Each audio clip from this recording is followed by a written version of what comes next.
Ok, alors je pense que vous êtes désormais tous connectés. Tout d'abord, je vous remercie d'être présents ce matin pour voilà, ce webinaire d'octobre. Effectivement, il va porter principalement sur la mise en place de Price Labs pour la saison creuse, mais aussi je vais vous présenter les dernières mises à jour des produits Price Labs qui sont alimentés par l'intelligence artificielle.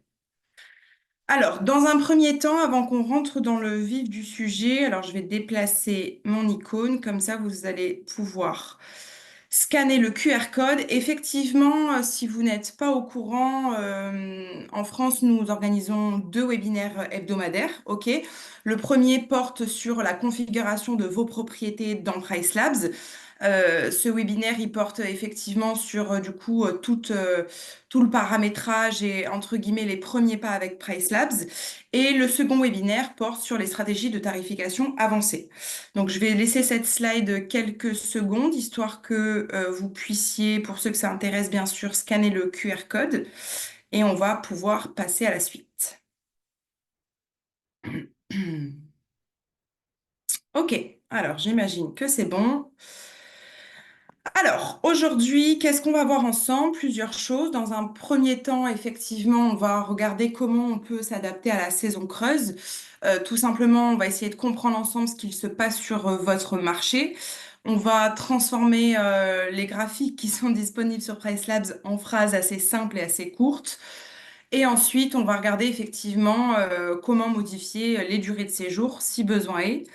Et dans un second temps, on verra effectivement quelles sont les mises à jour de l'IA dans les outils d'études de marché de Price Labs, notamment sur le Revenu Estimator Pro et sur le Market Dashboard. Alors, j'ai oublié de vous préciser, mais effectivement, il y a mon collègue Valentin qui est disponible dans cet appel et qui est là pour répondre à toutes vos questions. Donc, n'hésitez pas à utiliser la boîte à questions. Faites attention, il y a la boîte à questions et le chat. Faites attention à bien utiliser la boîte à questions afin qu'il puisse voilà, prendre connaissance de toutes les questions que vous pourriez avoir. Donc, n'hésitez pas s'il y a quoi que ce soit qui est pas clair de votre côté, que vous avez une question sur ce dont je suis en train de présenter. N'hésitez pas à poser toutes vos questions. La boîte à questions est faite pour ça. Donc voilà, n'hésitez pas. Il y a bien quelqu'un qui est à votre disposition pour répondre à vos interrogations. Alors, la saison basse, effectivement, pour certains d'entre vous, c'est une saison dans laquelle on va bientôt rentrer. Malheureusement, la saison basse rime avec faible taux d'occupation, généralement. Il faut faire attention à pas avoir des prix qui peuvent être trop élevés pendant cette saison-là. Il faut également vérifier que les restrictions de séjour que vous avez mis en place ne sont pas trop longues. Donc, on va venir regarder effectivement comment on peut venir analyser et rectifier tout ça. Alors, dans un premier temps, effectivement, ce qui est important de comprendre avant de faire n'importe quelle modification, c'est ce qu'il se passe sur votre marché, OK? Comment votre marché réagit à la saison basse? Quels sont les indicateurs clés de performance qu'il faut venir regarder? Alors, on va tout de suite passer du coup sur le produit, mais effectivement, vous pouvez avoir des informations très intéressantes qui sont sur les données sur le quartier. Effectivement, on va venir regarder dans le produit les graphiques sur les prix futurs et sur l'occupation. Également l'historique du marché, mais aussi des informations sur la concurrence. Alors, je vais tout de suite rentrer dans le produit. J'espère que c'est du coup bien ça qui est partagé, le tableau de bord des prix. Alors, je vais rentrer dans une annonce puisqu'effectivement, les données sur le quartier, elles sont disponibles uniquement sur les annonces individuelles. OK? Alors, effectivement, dans les données sur le quartier. Dans un premier temps, effectivement, on a ce graphique des prix futurs. Alors, avant qu'on rentre un petit peu dans le détail dans le graphique des prix futurs, je vous invite à tous regarder de votre côté, pardon, si ici, en sélection actuelle, vous avez bien le nombre de chambres qui correspond à votre logement. Souvent, par défaut, on a une chambre de moins, une chambre de plus. Afin que ce soit le plus précis possible, je vous invite effectivement à venir cliquer sur ce bouton et à venir, vous voyez, jouer avec ce curseur, histoire de ramener les deux curseurs disponibles sur le nombre de chambres. OK? Alors, effectivement, ce graphique, il vous donne plusieurs indications. La première indication, c'est effectivement vos prix pour ce logement dans le futur, comparé aux prix qui sont appliqués sur votre marché pour du coup le nombre de chambres de votre logement. Ok, dans ce cas précis, effectivement, on vient comparer un appartement de chambre à un marché hyper local avec des annonces qui ont également deux chambres également. Ok, alors comment on vient lire ce graphique? Effectivement, on a quatre tranches de couleurs différentes. Ok, une tranche blanche, une grise, une rose foncée et une rose claire.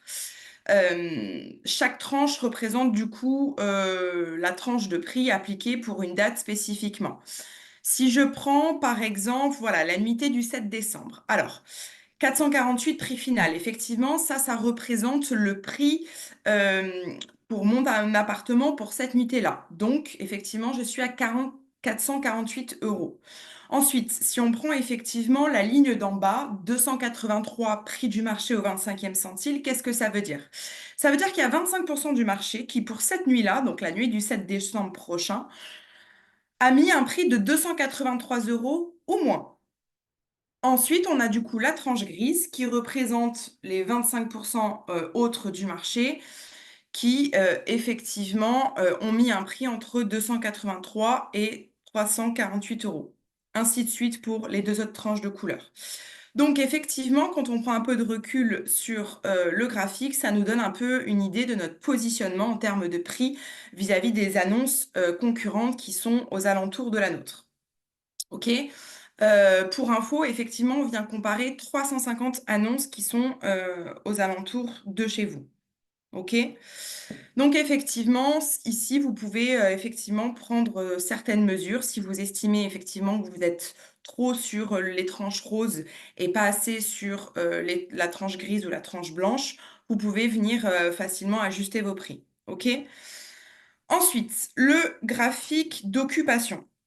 Alors, ici, c'est une fausse annonce, d'accord? C'est un compte de démo, donc forcément, je ne vais pas avoir d'occupation montrée sur ce graphique, étant donné qu'il n'y a pas de réservation. Mais de votre côté, ici, vous devriez avoir certaines tranches grises qui représentent tout simplement votre occupation dans le futur. OK?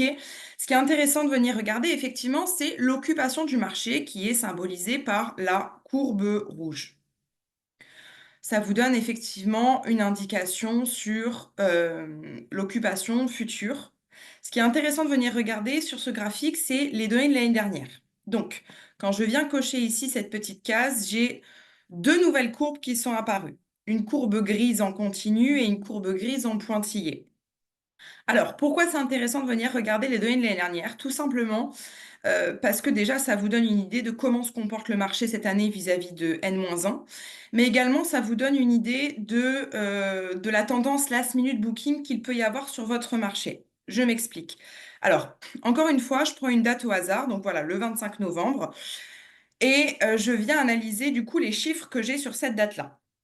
Alors, la courbe rouge, elle m'indique 53,20.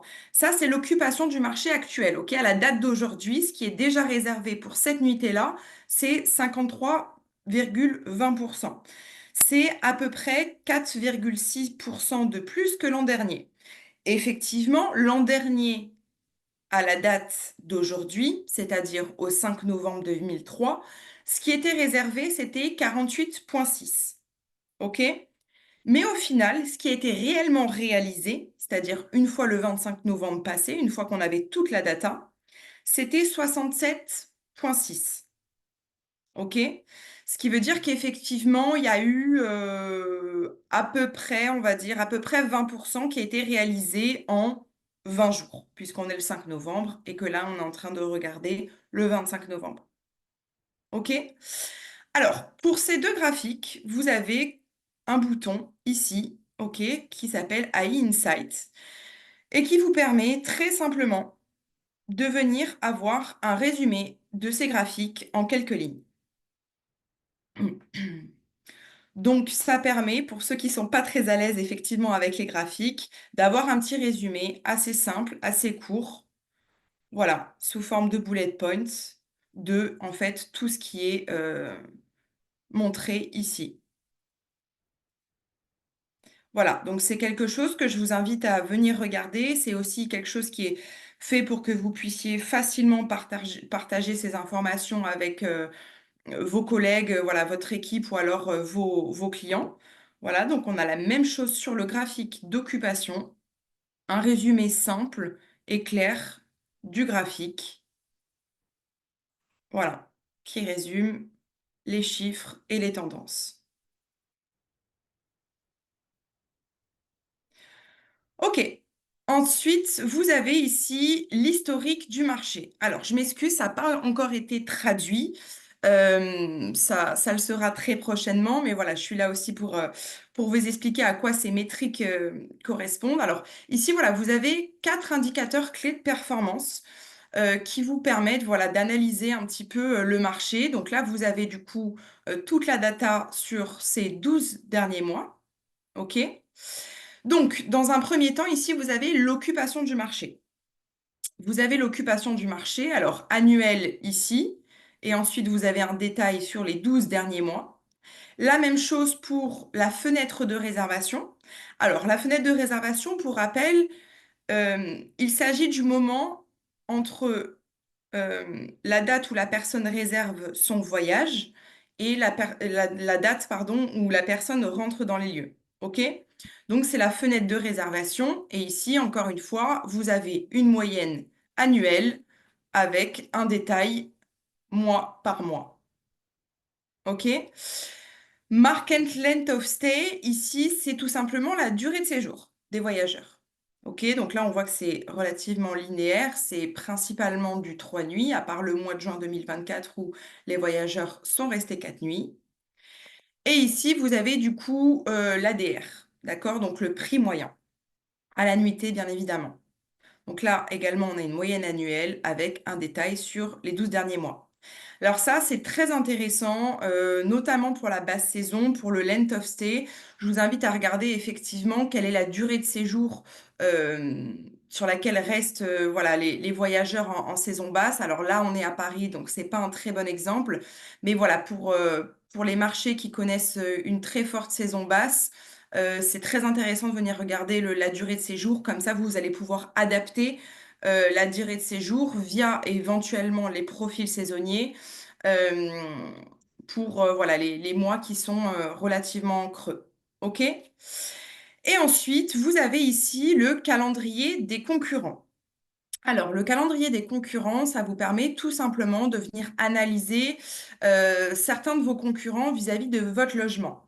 Effectivement, vous allez pouvoir analyser les frais de ménage, le split de la commission Airbnb, les prix à la nuitée, également les durées de séjour qui sont imposées par ces logements-là, mais également les moments où ils sont réservés. Ok, c'est symbolisé effectivement par ce trait. Et donc, pour venir regarder le calendrier des concurrents, comment on fait? Alors, soit effectivement, vous connaissez déjà des annonces aux alentours de chez vous qui marchent très bien, avec lesquelles vous pouvez venir vous comparer. Et donc, à ce moment-là, je vous invite à cliquer sur Add Competitor et on a cette fenêtre qui apparaît. Donc là, vous pouvez tout simplement coller l'URL de l'annonce Airbnb ou alors vous venez choisir ici, effectivement, les annonces qui sont aux alentours de chez vous, ok, qui ont été détectées du coup par Price Labs. Vous pouvez en sélectionner jusque 10. Et donc, pour les faire apparaître, n'oubliez pas de cliquer sur cette icône ici présente.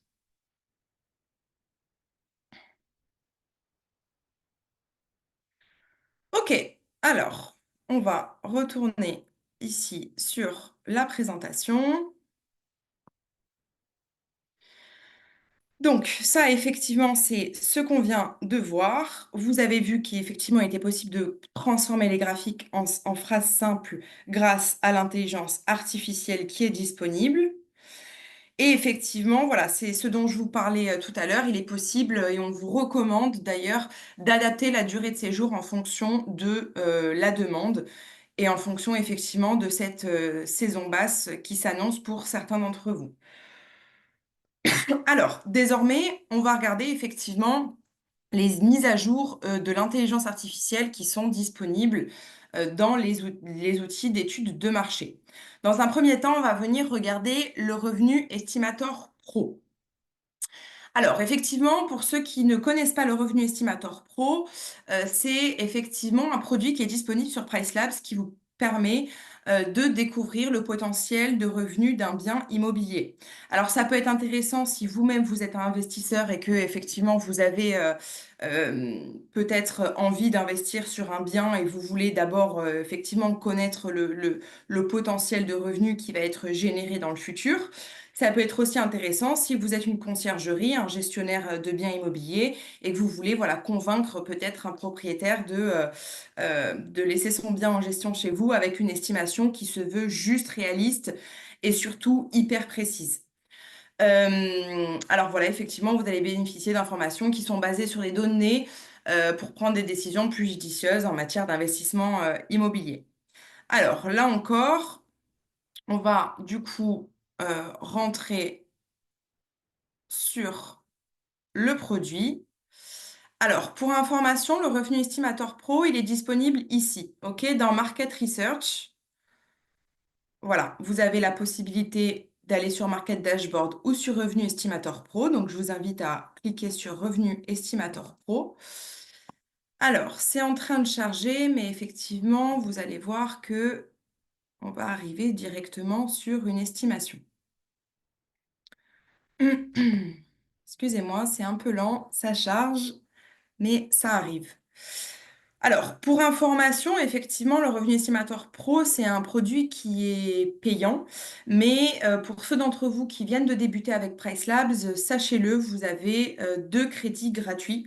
Donc, je vous invite vivement à utiliser vos crédits parce que effectivement, c'est un outil qui est, pardon, très performant. Alors, effectivement, ici, donc ça, c'est une fois qu'on a créé l'estimation, d'accord? Donc l'estimation, c'est très simple, hein. Vous venez la créer en mettant votre adresse, tout simplement. Donc voilà, moi, je l'ai fait en amont pour pas qu'on perde trop de temps. Donc voilà à quoi ressemble le rapport d'estimation une fois qu'il a été généré par notre système. Donc effectivement, en fonction de l'adresse et du nombre de chambres, voici l'estimation que j'ai. OK? Donc, il est possible ici ensuite de venir filtrer, OK, un maximum pour avoir le plus, enfin voilà, une estimation, pardon, qui est la plus juste possible. Donc, je peux venir effectivement sélectionner certains équipements. OK, donc moi, on va dire que voilà, j'ai effectivement une cuisine. Voilà, j'accepte les animaux et vous allez effectivement avoir une estimation qui se met à jour en fonction des filtres que vous allez venir mettre sur cette estimation. OK? Donc, voilà, aujourd'hui, ça ne porte pas sur comment créer une estimation, mais bien sur l'IA qui a été mise en place sur le revenu estimateur pro. Donc, effectivement, pour venir vous faciliter la vie, si effectivement vous n'êtes pas très à l'aise avec ces boutons-là, je vous invite à cliquer sur Smart Filters. Et ici, vous pouvez tout simplement dire au système comment il doit travailler et comment il doit venir filtrer pour avoir une estimation la plus juste possible vis-à-vis du logement que vous allez peut-être prendre en gestion ou sur lequel vous allez investir. Donc là, on va par exemple écrire annonce avec terrasse. Et en tapant sur Entrée, vous allez voir qu'effectivement, l'estimation va se mettre à jour. Et ici, on va avoir des métriques également qui vont venir se mettre à jour et nous dire si effectivement, on a un pourcentage d'augmentation ou un pourcentage de diminution sur le revenu, le tarif journalier moyen et l'occupation ajustée. Alors, il faut être par contre un petit peu patient parce qu'effectivement, ça prend quand même quelques secondes, voire minutes pour se mettre à jour. En attendant, je vais profiter pour voir si tout va bien au niveau du son de votre côté.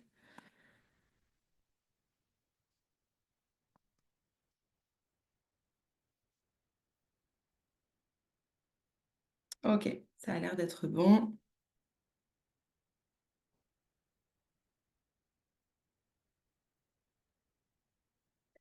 Voilà, donc vous voyez maintenant, ça s'est mis à jour, donc le système a bien fait son travail. Donc là, voilà, là on nous dit bien, hein, ça s'est basé sur toutes les annonces qui ont le terme terrasse dans le titre, ok, du listing.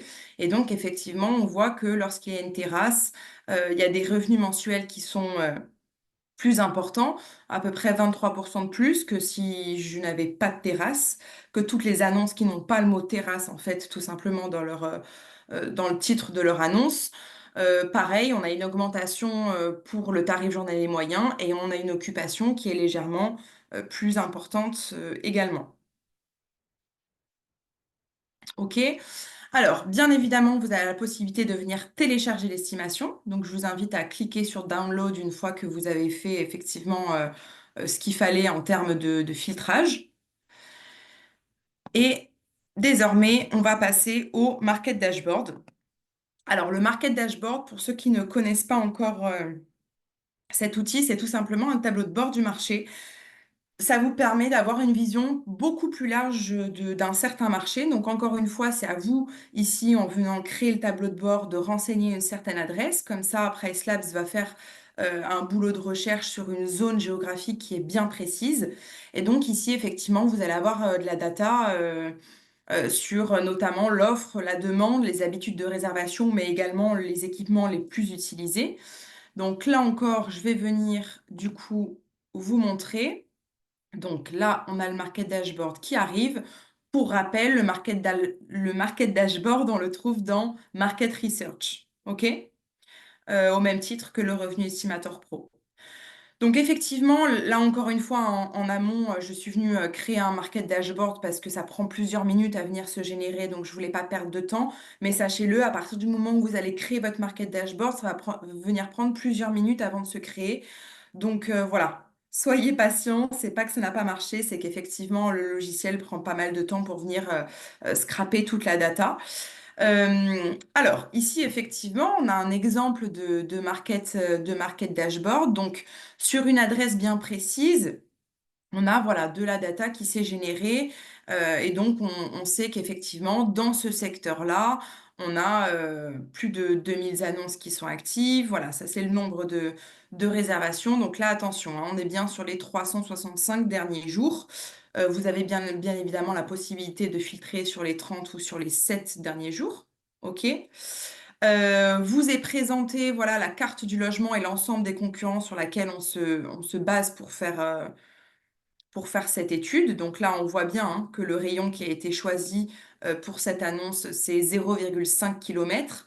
Ça, bien entendu, si vous ne le savez pas déjà, c'est vous qui choisissez le rayon sur lequel on va venir regarder. Donc voilà, bien évidemment, c'est vous qui choisissez également la devise. Ici, vous avez la possibilité de venir créer un ensemble de concurrents. Et donc là, au même titre que le Revenu Estimator Pro, ici, vous avez la possibilité de venir taper ce sur quoi vous souhaitez filtrer les concurrents. Donc là, encore une fois,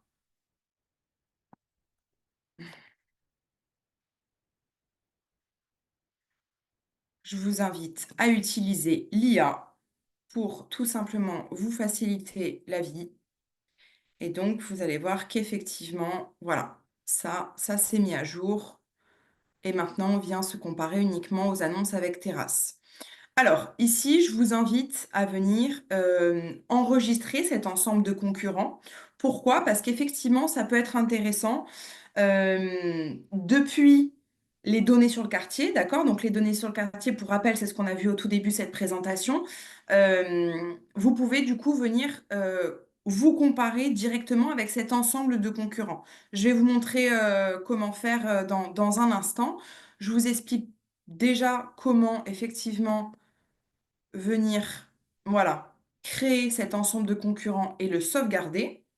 Donc, je suis peut-être allée trop vite, donc excusez-moi, je fais machine arrière histoire d'être sûr que, voilà, vous m'ayez bien suivi. Donc, n'oubliez pas de venir nommer, OK, cet ensemble de concurrents. Je vous invite à cliquer sur Générer concept. OK. Voilà, donc là, il faudra environ 5 à 10 minutes pour effectuer le calcul et l'appliquer. Je l'ai déjà fait en amont, donc je vais pouvoir vous montrer rapidement ensuite comment venir intégrer ce concept dans les données sur le quartier. Ok, donc on a l'IA effectivement qui est présente ici, mais également ici. Encore une fois, le bouton s'appelle AI Insight et vous aurez ici un résumé de toute la data qui est présente dans le Market Dashboard. Alors, pour l'instant, c'est encore en anglais, ça devrait être en français très très rapidement. Mais voilà, je vous invite, même si c'est en anglais, à venir regarder ici tout le résumé parce qu'effectivement, ça vous donne, voilà, en quelques phrases, un résumé de tous les graphiques qui se trouvent dans le Market Dashboard. Pour ceux qui connaissent pas le Market Dashboard, effectivement, je suis pas allée jusqu'en bas, mais vous voyez, il y a quand même énormément de data. Alors, c'est très intéressant pour venir comprendre mieux son marché, mais également pour comprendre un autre marché sur lequel éventuellement on hésite. Euh, pour une peut-être voilà une nouvelle implantation. Donc voilà, je vous invite effectivement à venir regarder pour ceux qui connaissent pas le Market Dashboard un petit peu toutes ces datas, mais pour ceux effectivement qui ont besoin d'avoir voilà un résumé rapidement en quelques lignes, vous l'avez vu, le bouton se trouve ici et vous avez voilà pas mal d'informations qui sont assez intéressantes. Donc là, on voit qu'effectivement, la saison haute pour ce marché-là, c'est euh, juin, octobre et septembre. On a la saison basse qui est sur août, février et juin. Ensuite, on a également un ordre d'idée sur la fenêtre de réservation, sur l'ADR. Voilà, donc vous avez voilà, des informations qui sont relativement intéressantes. Et donc, effectivement, je vais finir cette présentation par voilà, l'intégration du concept dans le neighborhood data, donc dans les données sur le quartier. Effectivement, ici, voilà, donc je vous en ai parlé brièvement tout à l'heure, il faut faire attention à se comparer à un nombre de chambres qui est similaire au vôtre. Et en cliquant sur ce bouton, vous voyez, sélectionner la source, ici on a logement à proximité. Donc ça, effectivement, c'est ce qu'il y a par défaut. Vous avez la possibilité de venir choisir Market Dashboard, de venir choisir effectivement, voilà, le Market Dashboard et ensuite l'ensemble de concurrents que vous avez créés et sélectionnés.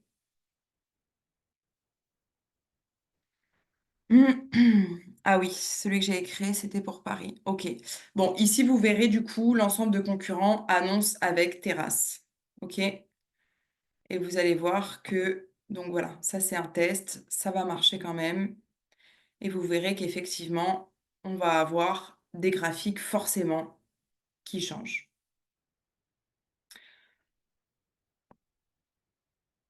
Ok, eh bien écoutez, c'est tout pour aujourd'hui. J'espère que ce webinaire vous a été utile. Je vais regarder si effectivement dans la boîte à questions, il y a quoi que ce soit d'autre. Alors, lorsque les dates sont barrées sur le calendrier des concurrents, cela veut dire que c'est loué ou que les dates ne sont pas ouvertes? Très bonne question. Alors, ça veut dire les deux. Effectivement, ça veut dire que les dates ne sont pas disponibles à la location. Maintenant, c'est impossible de savoir si effectivement il y a déjà eu une réservation ou si effectivement c'est des dates qui sont bloquées par le propriétaire pour X ou Y raison. Voilà. Donc, très, très bonne question, très bonne remarque, parce qu'effectivement, ça peut être les deux. Ok, très bien. Mais écoutez, je vous remercie à tous pour du coup votre présence durant ce webinaire. J'espère que ça vous a été utile. Et voilà, sachez que effectivement, vous aurez du coup l'enregistrement de ce webinaire qui vous sera envoyé par mail dans les prochaines heures ou bien voilà cette semaine. En tout cas, je vous remercie à tous d'avoir été présents. Je vous souhaite une très bonne journée et à bientôt. Au revoir.